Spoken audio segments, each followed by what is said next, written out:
Programa Lígia Marques, a arte de fazer o belo. Realização, Ateliê de Arte e Arquitetura Lígia Marques.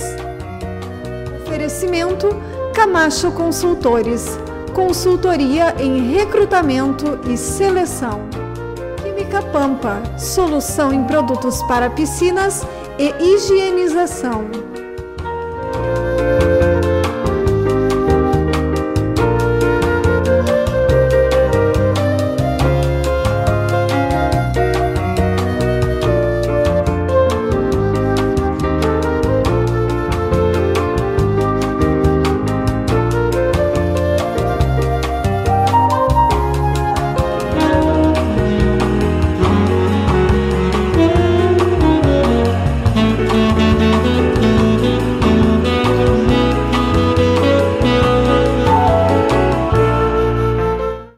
Olá!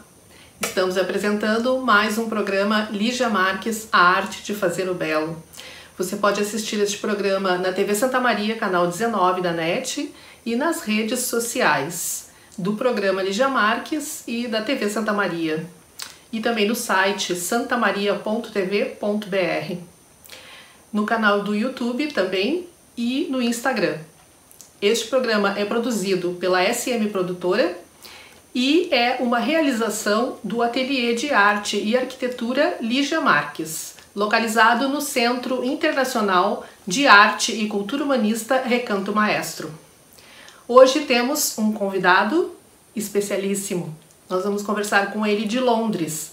É um arquiteto e urbanista, Bruno Perenha, que tem um canal no YouTube também que se chama Comunidade Vitruviana e faz um trabalho muito bacana. Bem-vindo ao programa, Bruno. Olá a todos, para mim é um prazer estar aqui no programa da Lígia, a arte de fazer o belo, para falar sobre um assunto que eu gosto muito, um assunto que eu sou apaixonado, que é a história da arquitetura.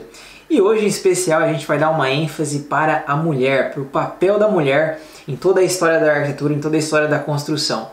Então tenho certeza que esse bate-papo vai ser bem gostoso e a gente vai aprender muito aqui. Bruno, obrigado por ter aceitado o meu convite para estar aqui neste programa belíssimo. E eu teria assuntos incríveis para falar contigo, tu tem um conhecimento muito legal sobre a história da arquitetura, mas hoje eu escolhi um tema especial. Gostaria de falar sobre a mulher arquiteta na história da arquitetura e do urbanismo. Então eu gostaria de começar por ordem cronológica. Qual a mulher que nós temos então em destaque na história que você poderia trazer para nós? Então, Lígia, quando a gente fala da mulher na história da arquitetura, a gente precisa lembrar que naquelas sociedades antigas você tinha um sistema patriarcal muito forte. Então é óbvio que a mulher ela cumpriu um papel muito importante lá no Neolítico, na Mesopotâmia, em outras civilizações antigas. Só que muitas vezes, apesar da mulher cumprir esse papel assim fundamental na construção civil, ela não ganhava o mérito, ela não era mencionada. Então, é óbvio que quando a gente pega um livro de história da arquitetura, a gente não vai encontrar grandes nomes femininos. Só que é óbvio que existiram grandes mulheres, existiram pessoas que realmente comissionaram grandes projetos. E eu queria falar aqui de uma mulher que merece um destaque muito especial, que é Hatshepsut. Hatshepsut é considerada uma das únicas faraós femininas em toda a história do Egito. Então, para você atingir vamos colocar assim, essa posição no Egito antigo, você precisava de muito prestígio. Então, assim, já é uma grande conquista chegar nesse pódio, né? Chegar como faraó, chegar como rainha do Egito. E Hatshepsut conseguiu fazer isso. Para quem não sabe, alguns historiadores e arqueólogos costumam colocar Hatshepsut, que pertenceu à 18ª dinastia, como a mãe adotiva de Moisés. Eu acho que muitos de vocês conhecem a história de Moisés.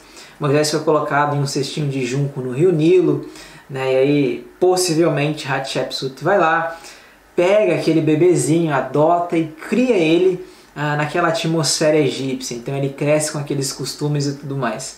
Então só uma coisa que é a título de curiosidade pra gente. Mas o importante de ser mencionado é que depois de Ramsés II, que foi assim, uma pessoa que comissionou diversas obras no Antigo Egito, a gente precisa de certa forma mencionar Hatshepsut, porque ela construiu muitas e muitas obras naquele Antigo Egito, naquele tempo lá que realmente a sociedade era patriarcal. Então, quando a gente pensa em Hatshepsut, a gente pensa em uma mulher que comissionou diversos projetos. Ela tinha um arquiteto que trabalhava para ela, chamado Senemut. E Senemut vai ser, junto com ela, o responsável pela construção do templo mortuário de Hatshepsut, que é o lugar que ela foi ali basicamente sepultada. E esse templo é muito importante, né, Lígia? Porque, assim, sempre quando a gente vai estudar a história da arquitetura, em diversos livros, esse templo sempre aparece como destaque. É óbvio que quando a gente pensa em arquitetura egípcia, a gente está falando das pirâmides, do complexo de Gizé. A gente lembra muito da figura de Imhotep, que foi o primeiro arquiteto da história. Só que o templo de Hatshepsut, né, já falando do Novo Império, o Egito se divide aí em diversos períodos, falando aqui da 18ª dinastia, é muito importante porque, de certa forma, ele foi um exemplo para os gregos. Tá? Você tem as suas colunas ali, o seu tamanho em uma escala humana. Aquelas colunas vão ser basicamente um exemplo para os gregos, que vão ser assim, o grande destaque na arquitetura depois dos egípcios. O Ernest Gombrich, um historiador de arte muito conhecido, vai dizer que os gregos fizeram escola com os egípcios. E essa escola, né, esse aprendizado que os gregos tiveram aí com os egípcios, inclui sem dúvida alguma o templo mortuário de Hatshepsut, que é apenas uma de suas obras. Tá? Nesse templo a gente pode destacar diversas coisas. Em primeiro lugar, é um templo aí que tem 3 pavimentos e é um templo que a gente costuma chamar de hipogeu. Talvez muitos de vocês nunca ouviram falar sobre isso, não sabem o que é um hipogeu. Mas o hipogeu é basicamente um templo ou uma construção sobre a rocha. Então, no Antigo Egito você tinha diversos tipos de construção. Os mais famosos, como eu disse para vocês, foram as pirâmides. Só que o hipogeu realmente ganhava destaque, e quando a gente fala do templo de Hatshepsut, do templo mortuário aqui de Hatshepsut, a gente está falando de um hipogeu, tá bom? É um templo que foi dedicado a Amon. Amon era um deus muito importante, né? O pânteon egípcio tinha aí diversos deuses, como Anubis, Horus e muitos outros, e esse templo foi dedicado especialmente ali para Amon. É um templo que fica muito perto do Vale dos Reis, porque o que aconteceu? Depois de um tempo na história da arquitetura egípcia, as pessoas começaram a mover os mortos, os faraós, para o Vale dos Reis, já que é um vale que ficava um pouco escondido e evitava assim que as tumbas fossem saqueadas. Tá? E o templo de Hatshepsut, que ela comissionou justamente para ser ali uma espécie de sepultamento para ela, vai ficar ali perto do Vale dos Reis. Então, eu diria que Hatshepsut, Lígia, seria assim, uma das mulheres mais importantes da antiguidade egípcia, que não tinha assim grandes habilidades como arquiteta, mas como ela era rainha do Egito, ela comissionou muitas e muitas obras naquele tempo. Em especial, como eu destaquei aqui para vocês, o seu próprio sepulcro, né? No caso, o templo mortuário de Hatshepsut. E depois dessa arquiteta egípcia, Hatshepsut, quem você citaria como arquiteta de destaque na história da arquitetura? Porque, por exemplo, passando pelos gregos, pelos medievais, pelos renascentistas que construíram obras belíssimas, até a Revolução Industrial, teria alguém que você poderia destacar? Olha, depois de Hatshepsut, né, a história da arquitetura continua de uma maneira assim grandiosa. Depois dos gregos a gente pode destacar, óbvio, antes você tem os egípcios, como a gente estava falando de Hatshepsut, depois você tem os gregos, os romanos, você tem a Idade Média com as catedrais góticas, você vai ter o Barroco, o Rococó, e é justamente nesse período aí do Barroco e do Rococó, século XVII, que em 1632 nasce Lady Elizabeth Wilbraham. Elizabeth Wilbraham é uma outra arquiteta que vale muito a pena a gente destacar depois de Hatshepsut, como a gente já falou aqui, porque ela é considerada a primeira arquiteta do Reino Unido. tá? A primeira arquiteta da Inglaterra, a gente pode dizer assim. Ela é responsável por mais de 400 obras durante o período que ela viveu, no caso em especial o século XVII. E, cara, muita gente, né, durante toda uma vida de arquitetura, uma vida profissional, não consegue atingir 400 obras. 400 obras realmente é muita e muita coisa, não é verdade? Então eu acho que vale muito a pena destacar a obra dela, tá? De Elizabeth Wilbraham. Vocês podem pesquisar aí na casa de vocês, depois do programa, fazer alguns estudos um pouco mais profundos, já que o nosso tempo aqui é muito curto, a gente não consegue entrar em todos os detalhes. Mas é uma mulher, tá? Uma inglesa que realmente merece destaque, por ser considerada a primeira arquiteta do Reino Unido. E por ter aí cerca de, acima de 400 obras durante toda a sua vida, em um período, repito, onde a sociedade ainda era patriarcal. Tá? Onde a profissão de arquitetura e engenharia, na maioria das vezes, estava mais associada aos homens. Então conseguir se destacar nesse meio é realmente um feito magnífico, eu diria, tá bom? E uma outra coisa que a gente pode destacar, sem sombra de dúvida alguma, é uma igreja chamada St. Andrews, feita justamente por ela e projetada e pensada por ela.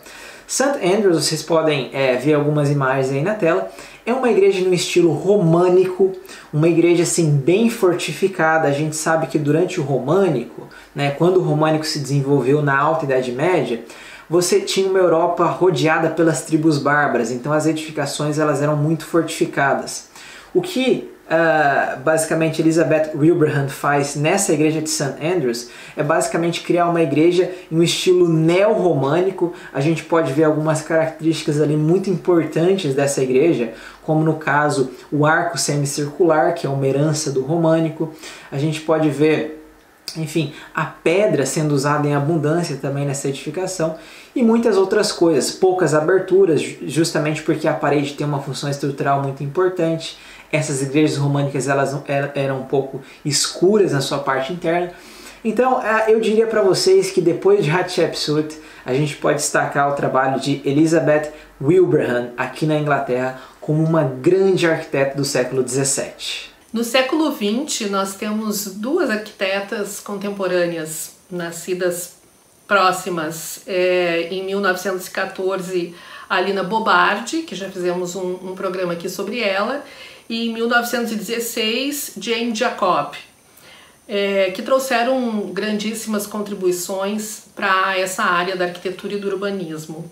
Vamos começar pela Lina Bo Bardi, que recebeu um prêmio agora há pouco, acaba de receber o prêmio em março de 2021, o prêmio Leão de Ouro em Veneza pelo conjunto de sua obra. O que tu poderia destacar então de Lina Bo Bardi para nós? Então, Lígia, falar sobre Lina Bo Bardi realmente é muito interessante. É muito interessante porque é uma arquiteta assim, que tem uma obra riquíssima. Riquíssima. Eu acho muito interessante você mencionar o nome dela porque, em primeiro lugar, a gente precisa esclarecer que ela não é brasileira, tá? Muita gente pensa que Lina Bo Bardi é brasileira, mas ela não é. Ela nasceu na Itália e se mudou para o Brasil. Por que Lina se mudou para o Brasil? Porque ela estava vivendo aquele período ali, né, de Segunda Guerra Mundial, muitas incertezas na Europa. O escritório dela acabou que foi bombardeado em uma determinada ocasião. Então ela acaba mudando para o Brasil para buscar um pouco mais de paz, não é verdade? Eu acho muito interessante mencionar que a obra inicial de Lina Bo Bardi era uma obra muito teórica. Tá? Você tem aí diversos trabalhos teóricos, como por exemplo a revista Habitat, que ela desenvolveu com o grande Bruno Zev, né, um grande crítico e historiador de arquitetura durante aquele tempo lá, contemporâneo de Lina Bo Bardi. Então é uma arquiteta que começa a sua obra de maneira teórica. E, na verdade, ela não é única nesse quesito, né? Grandes arquitetos e arquitetas no decorrer da história começaram a sua obra de maneira teórica e só depois colocaram o seu pezinho no canteiro de obra, na verdade. Por quê? Porque uma vez que você tem o conhecimento teórico, fica muito mais fácil você realmente projetar, você conceber uma edificação. Foi assim com Le Corbusier e muitos outros arquitetos. E não foi diferente com Lina Bo Bardi. A gente pode falar de diversas obras de Lina Bo Bardi, principalmente ali na região de São Paulo, como por exemplo o Sesc Pompeia. Muitos de vocês conhecem o Sesc Pompeia, um lugar ali onde você tem diversas atividades culturais. que muitos paulistas realmente frequentam nos fins de semana. Então é uma obra muito importante de Lina Bo Bardi, uma obra brutalista que caracteriza sua arquitetura. Uma outra obra muito importante que vocês podem ver aí na tela é a chamada Casa de Vidro. E para ser bem sincero com você, Lígia, a obra preferida que eu tenho da Lina Bo Bardi realmente é a Casa de Vidro. Porque é uma obra sensacional, uma obra que cria uma integração com a natureza fantástica. A gente sabe que o modernismo começa a se desenvolver principalmente ali no final do século XIX, início do século XX, com Louis Sullivan, com a Bauhaus, Mies van der Rohe e Le Corbusier. Na década de 1920, no final da década de 1920, Le Corbusier vai publicar os chamados 5 pontos da arquitetura moderna. São eles: pilotis, planta livre, janela em fita, fachada livre, terraço, jardim. E vários desses pontos aqui, a gente pode citar pelo menos 4 desses pontos aqui, menos o terraço e jardim, a gente encontra na Casa de Vidro da Lina Bo Bardi. Você vê que a janela em fita, por exemplo, se adaptou muito bem no Brasil, porque a gente está falando de um país de clima tropical, onde o sol reina na maior parte do ano, não é verdade? Então, na Casa de Vidro, Lina Bo Bardi pensa muito bem nisso e cria grandes aberturas, grandes cortinas de vidro, né? A gente costuma usar esse termo quando a gente tem basicamente uma abertura de fora a fora de vidro. Então ela cria ali nessa casa, que não é à toa que se chama Casa de Vidro, essas aberturas. Então você tem uma integração com a natureza fantástica. Eu amaria passar um final de semana ali na Casa de Vidro, porque realmente é um projeto assim marcante quando a gente fala dessa arquitetura paulistana. Então, Lina Bo Bardi vai ter diversos outros projetos no decorrer de sua vida, vai desenvolver alguns projetos ali voltados para o público de classe baixa, que é um fato muito marcante de sua carreira. É uma grande arquiteta, a gente pode citar o MASP aqui também, que hoje em dia é um lugar não apenas voltado para a arte, né, um museu propriamente falando, mas também um lugar de manifestações políticas, seja de direita, seja de esquerda, né? As pessoas sempre vão no MASP para fazer as suas manifestações políticas. O MASP tem um vão assim gigantesco, né, que só foi possível graças à invenção do concreto armado, que os modernistas usaram em abundância. Então a gente poderia ficar falando aqui o programa inteiro sobre Lina Bo Bardi, quem sabe numa outra ocasião, mas realmente o legado dela para a história da arquitetura é gigantesco como mulher. E Jane Jacob foi na área do urbanismo, ela trouxe belíssimas contribuições com o livro Morte e Vida de Grandes Cidades. Foi uma ativista. Conta para nós qual foi a representação dela na história. Olha, a gente pode citar muitas contribuições de Jane Jacobs, principalmente no século XX. Jane Jacobs, aliás, é considerada a maior urbanista do século XX, tá, Lígia? Então a gente está falando de uma mulher aqui que foi assim, grande destaque no século XX. E vale a pena a gente mencionar que ela nem tinha formação em arquitetura e urbanismo. Tá? Ela basicamente era jornalista, ela começou a escrever para algumas revistas de arquitetura. E aí, quando ela escrevia esses artigos, ela fazia muitas críticas à arquitetura moderna, ao urbanismo moderno. A gente sabe que para você construir um prédio modernista é relativamente barato e rápido, já que você tem elementos pré-moldados, né, e diversas outras coisas que acabam barateando a obra. Então naquela época ali, nas regiões de Nova York, ali nos Estados Unidos, você tem um empresário, um engenheiro muito conhecido chamado Robert Moses, que começou a aparecer na área ali e causar algumas confusões na vida de Jane Jacobs. Robert Moses basicamente ele queria demolir vários locais importantes, ele queria demolir vários bairros ali de Manhattan, a região que Jane Jacobs morava. E aí ela começa a organizar algumas manifestações. Tá? Ela tem esse papel de ativista muito importante. Eu acho muito legal a gente salientar isso. Ela era uma mulher de coragem, né? Uma urbanista que realmente não ficava aí só falando, mas ia para a prática, ela ia protestar. Então ela começa a fazer diversos protestos ali contra Robert Moses, falando o seguinte: olha, você não vai demolir o nosso bairro aqui que tem anos e anos de história. O nosso bairro que é muito importante para cada um de nós, para cada indivíduo. E ela começa uma luta muito feroz, principalmente a partir de 1955, com Robert Moses. Ele quer construir diversos prédios, ele quer fazer diversas reformulações, só que Jane Jacobs acaba impedindo vários e vários desses projetos. Não é que ela era contra basicamente o restauro, não é que ela era contra o desenvolvimento de Manhattan, não é isso. O que é importante mencionar aqui é que ela era contra a destruição de bairros históricos, ela era contra a destruição dessa memória coletiva das pessoas. Tá? Então ela começa a travar essa luta muito feroz, como eu disse para vocês, com Robert Moses, e se torna ainda mais forte, isso começa a se propagar de uma maneira ainda mais intensa quando ela publica em 1961 o seu livro chamado Morte e Vida nas Grandes Cidades. Nesse livro, Jane Jacobs vai realmente fazer o seu legado no urbanismo no século XX. Porque ali ela traz vários conceitos importantes sobre urbanismo, realmente indo totalmente contra aquela ideia de urbanismo moderno. Le Corbusier, ele pensava o urbanismo muito setorizado, onde todas as coisas eram separadas, uma cidade mais voltada para as máquinas, né, para as indústrias, já que a gente está vivendo aquele início do século XX de industrialização. Le Corbusier pensava que a arquitetura e o urbanismo deveriam seguir a mesma linha. Só que para Jane Jacobs, cidades são feitas para pessoas, né? Essa é a grande verdade. E é por isso que ela vai trazer vários conceitos importantes ali no seu livro, como por exemplo a defesa de espaços mistos. Então você não pode setorizar, criar o comércio num lugar, bairros residenciais em outros lugares, você precisa criar bairros de usos mistos, porque isso promove a diversidade e faz com que as edificações elas durem mais tempo, elas permaneçam mais tempo de maneira geral na cidade. Tá? Ela também vai falar sobre o conceito de olhos nas ruas. Uma vez que você tem a boa manutenção das calçadas, a boa manutenção do bairro de maneira geral, você tem mais pessoas nas ruas. E se você tem mais pessoas nas ruas, o bairro automaticamente se torna mais seguro. Então, quando ela publica esse livro, tá, em 1961, vale muito a pena você ir de casa comprar, fazer essa leitura. Tá, você que é arquiteto, arquiteta, estudante de arquitetura ou simplesmente um amante dessa disciplina, vale muito a pena você ler, ver esses conceitos, porque tudo isso ainda é muito válido para o século XXI.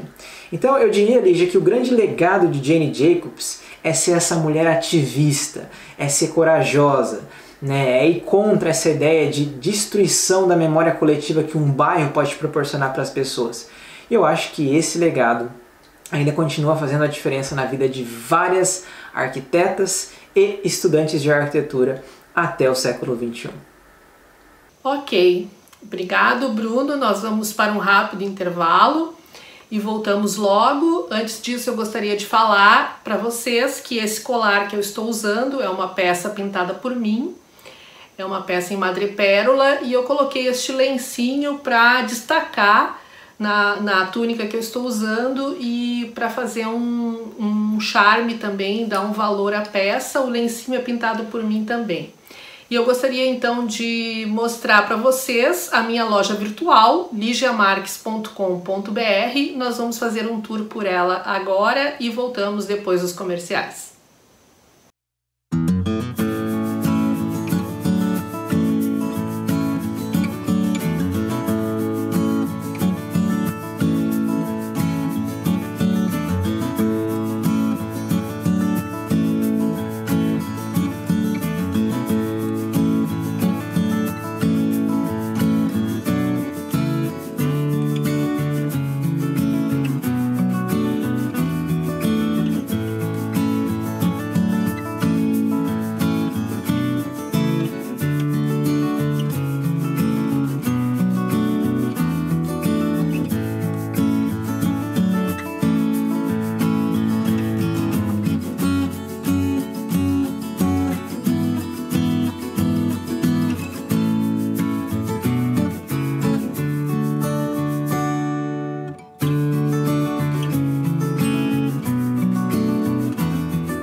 Programa Lígia Marques, a arte de fazer o belo.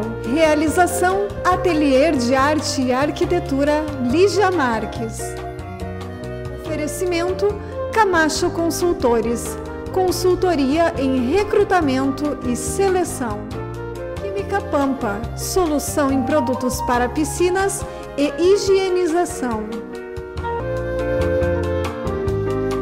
Ganhe Ganhe vantagens com o processo de recrutamento e seleção da Camacho Consultores. Nós temos ferramentas online que permitem um processo seletivo rápido e eficiente em qualquer região do país. Atendemos vagas administrativas, especialistas e gerenciais com todo o processo online, sem deslocamento do candidato ou da consultoria.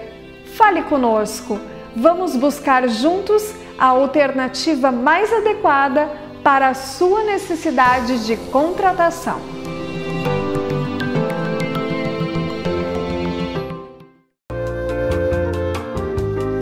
Voltamos a apresentar o programa Lígia Marques, A Arte de Fazer o Belo. Continuamos conversando com o arquiteto Bruno Perenha, que está em Londres, fazendo um trabalho belíssimo, estudando também, né? Já percorreu vários lugares do mundo, olhando em loco as arquiteturas e tem muito conhecimento para nos passar. Bruno, há mulheres que vêm se destacando no Prêmio Pritzker, que é um dos maiores prêmios internacionais de arquitetura. Vamos começar pela arquiteta Zaha Hadid, que ganhou sozinha o Pritzker, além de outros prêmios. O que tu poderia então falar para nós sobre as obras principais dela que a levaram a esse destaque profissional? Olha, falar sobre Zaha Hadid realmente é um desafio. Como eu disse, assim como Linda Bobardi, eu acho que a gente precisaria de um outro programa. Mas Zaha Hadid é uma arquiteta iraquiana com naturalização britânica e estudou no Architectural Association, que é uma das faculdades mais importantes de arquitetura aqui da Europa. E como você bem disse, o grande destaque de Zaha Hadid é realmente ter ganhado o Pritzker, né? Foi a primeira mulher a ganhar o Pritzker da história. O Pritzker, para quem não sabe, é como se fosse o Nobel da arquitetura. E ganhou isso fazendo assim projetos fenomenais, né? Ela não ganhou porque ela era mulher, né? Isso não existe. Ela ganhou justamente por sua competência. A gente pode destacar vários projetos importantes de Zaha Hadid, como por exemplo o Galaxy Soho na China. É um projeto ali onde a gente vê o uso de iluminação de uma maneira muito forte. A gente pode destacar o Museu Maxi de Roma, que tem assim formas completamente desconstruídas, né? Formas assim bem diferentes das usuais que a gente está acostumado a ver em diversos estilos no decorrer da história da arquitetura. Aliás, Zaha Hadid é considerada por muitos historiadores de arquitetura como pertencente do estilo desconstrutivista. Ou seja, você tem formas espalhadas, tá? Você tem um jogo de formas muito interessante que a gente não costuma ver, por exemplo, na arquitetura clássica, quando a gente tem simetria, geometria, aquelas cores puras e tudo mais. Não, quando a gente fala de Zaha Hadid e o desconstrutivismo, a gente está falando de assimetria, literalmente a desconstrução da obra na busca por formas aí complexas. Essas formas complexas de Zaha Hadid só foram possíveis, é importante a gente mencionar isso aqui, graças ao desenvolvimento dos softwares de arquitetura e de construção civil, principalmente a partir de 1970, 1980. Então a obra de Zaha Hadid realmente é gigantesca, ela se destaca como sendo a primeira mulher a ganhar o Pritzker. Tem uma obra assim muito significativa quando a gente fala de desconstrutivismo e influenciou muitas arquitetas, muitos arquitetos de seu tempo e continua influenciando vários arquitetos até os dias de hoje. Durante o tempo que eu estava na faculdade, eu até tentava buscar inspiração em alguns projetos da Zaha Hadid, mas realmente as formas são muito complexas e tudo mais. Então eu preferia ficar ali com Le Corbusier, onde você tem aquelas formas mais simples, geométricas do modernismo, porque realmente era mais fácil. Mas Zaha Hadid realmente deixou um legado fantástico na história da arquitetura, que continua brilhando na mente de muitas arquitetas até os dias de hoje. Ela tem obras fantásticas mesmo.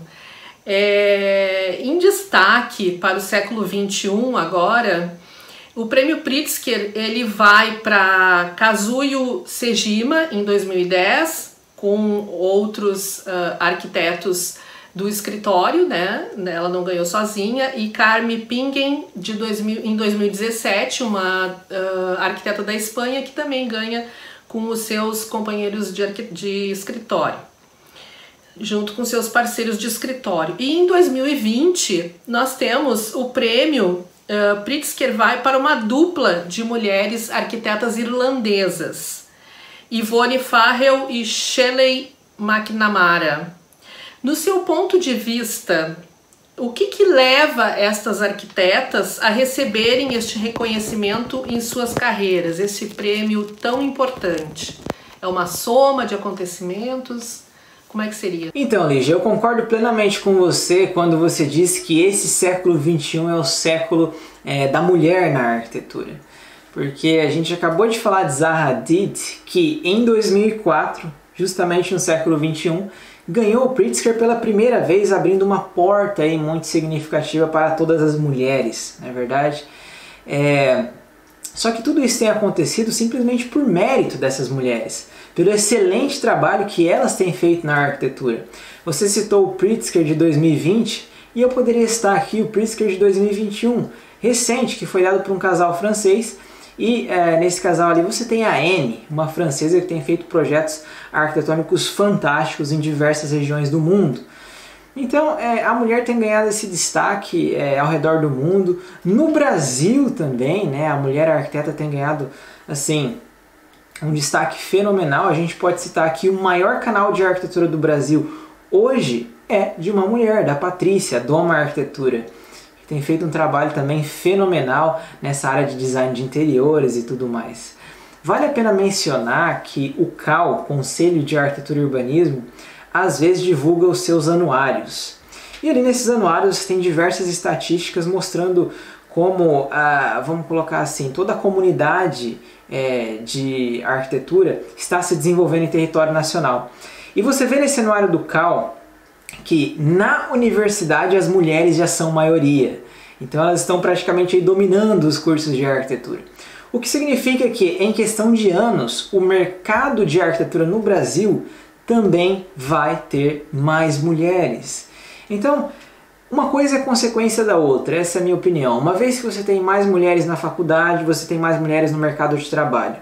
Se você tem mais mulheres arquitetas no mercado de trabalho, é óbvio que você vai começar a ter um grande destaque das mulheres nessa profissão. Então pode esperar que se no passado a sociedade era patriarcal, a profissão era mais associada aos homens, no futuro a arquitetura vai ser mais associada às mulheres e elas vão começar a ganhar um grande destaque que no passado, infelizmente, elas não tiveram. A gente tem que trabalhar bastante, né, para ir aos poucos sendo reconhecido. Realmente o trabalho não começa da noite para o dia. Bruno, você vem desenvolvendo um trabalho muito bonito na área do conhecimento, na área da história da arquitetura, né? O Bruno, ele tem um canal na internet, no YouTube. Por meio do YouTube e Instagram, ele passa conhecimento para mais de 30 mil seguidores. Eu gostaria que você falasse sobre o seu trabalho, suas atividades em Londres, por que você foi para Londres, por que você está aí, e como está sendo essa experiência das aulas online. Olha, realmente eu tenho desenvolvido um trabalho muito interessante na internet, tenho um canal no YouTube com 25 mil inscritos, tenho lá o meu Instagram também com 5 mil seguidores. E em 2021 eu criei a comunidade Vitruviana, que é o primeiro núcleo de formação em História da Arquitetura do Brasil. Se você deseja saber mais informações, se você gostaria de se tornar um vitruviano e aprender História da Arquitetura, você pode ir lá no meu Instagram, @BrunoPerenha, para obter mais informações. E a gente tem gravado muita coisa na internet, inclusive entrevistas, a gente tem feito vários vídeos no YouTube, produzido algumas séries. Esse é o planejamento que eu tenho feito aí para 2021, fazer muitas gravações, participar de muitas coisas e realmente divulgar a história da arquitetura de uma maneira fácil e didática. Belíssimo, às vezes eu acompanho o seu trabalho também nas lives e nas aulas, adoro assistir, e eu espero que tu aceite outros convites para participar e colaborar com o meu programa. Nós precisamos nos despedir, gostaria que você fizesse a sua despedida para o nosso público, se quiser deixar uma mensagem.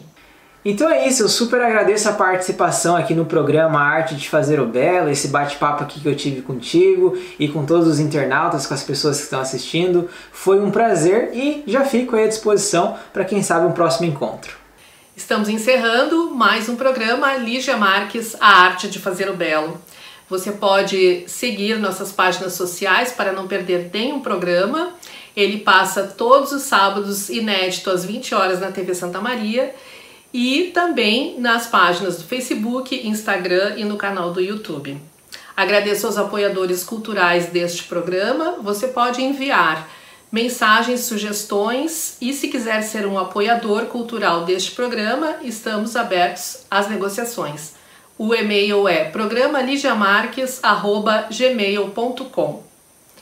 E a gente se vê nos próximos programas e eu espero você. Programa Lígia Marques, a arte de fazer o belo. Realização Ateliê de Arte e Arquitetura Lígia Marques. Oferecimento Camacho Consultores, consultoria em recrutamento e seleção. Química Pampa, solução em produtos para piscinas e higienização.